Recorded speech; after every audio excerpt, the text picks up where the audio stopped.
Portavaga, sa Portavaga.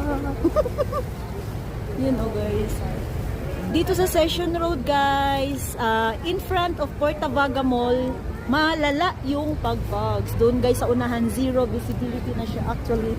You know, doon. You know. Uy! You know, tingnan nyo doon, hindi na nakikita. Ano na siya, oh? Diba? Malala siya guys. So dito tayo guys nag-work. And Marcy, ang ganda dito Mars. Ang ganda dito. Oo, Mars oh. Tapos yung mga sasakyan guys, talagang nakailaw yung headlight dito oh, 'di ba? Kasi pag hindi iniilaw, talagang nagsi-zero na siya.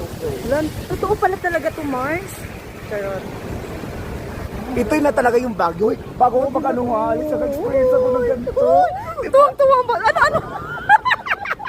Anong na-experience mo, Mars? Sabihin mo. Sabihin mo. Experience ko talaga yung ganito. Akala ko ano na. Doon ka sa nakakasubidyon kita. Ano? Na-experience mo yung